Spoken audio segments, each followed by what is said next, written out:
കണ്ടീഷനാണ് സെറ്റ് ഇട്ടിരിക്കുന്നത്. ഡിസ്പ്ലേ ചേഞ്ചാണ് കേട്ടോ, 4000 രൂപ. പിന്നെ നമുക്ക് അടുത്ത് നോക്കി കഴിഞ്ഞാൽ ഒരു മോട്ടറോളയുടെ 1 പവർ എന്ന് പറഞ്ഞ സെറ്റ് ഇരിപ്പുണ്ട്. ഇത് വരുമ്പോഴത്തേക്കും ഇതിൻ്റെ 464 ആണ് വരുന്നത്. ഇത് വരുമ്പോഴത്തേക്കും നമുക്ക് വില വരുന്നതെന്ന് പറയുമ്പോഴത്തേക്കും ഒരു 5000 രൂപയ്ക്ക് കൊടുത്തേക്കാം. നല്ല ക്ലീനായിട്ട് എല്ലാ കാര്യങ്ങളും വർക്കിംഗ് ആണ്, കംപ്ലൈൻറ്റ് കാര്യങ്ങളും ഒന്നും തന്നെ കൊള്ളത്തില്ല. പിന്നെ നമുക്കൊരു അടുത്തൊരു വിവോയുടെ സെറ്റ് വരുന്നുണ്ട്. ഇത് വരുമ്പോഴത്തേക്കും ഒരു 6000 രൂപ ഏകദേശം അഡ്വാൻസ് ആയിട്ടിരിക്കുകയാണ്.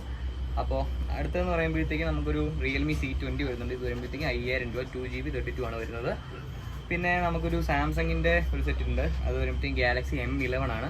ഇത് വരുമ്പോഴത്തേക്കും നമുക്ക് ഒരു 6 രൂപയ്ക്ക് കൊടുത്തേക്കാം. അതിൻ്റെ റാം വരുമ്പോഴത്തേക്കും 464 ആണ് റാം വരുന്നത്. പിന്നെ നമുക്കൊരു അടുത്തൊരു സാംസങ് വന്നിട്ടുണ്ട്. നല്ല ക്ലീൻ ആയിട്ടുള്ളൊരു സെറ്റാണ്. നോക്കി കഴിഞ്ഞാൽ സ്ക്രാച്ചസോ കാര്യങ്ങളോ ഒന്നും തന്നെ ഇല്ല, നല്ല തെളിവായിട്ട് തന്നെ വൃത്തിയായിട്ടിരിക്കുന്നുണ്ട്. ഇത് വരുമ്പോഴത്തേക്കും 464 ആണ്. F13 എന്ന് പറഞ്ഞ സെറ്റാണ്. ഇത് വരുമ്പോഴത്തേക്കും നമുക്കൊരു 8 രൂപ കിട്ടി കഴിഞ്ഞാൽ കൊടുത്തേക്കാം. നമുക്ക് അടുത്തൊരു റെഡ്മി Note 10 Pro ഇരിപ്പുണ്ട്. ഇത് വരുമ്പോൾ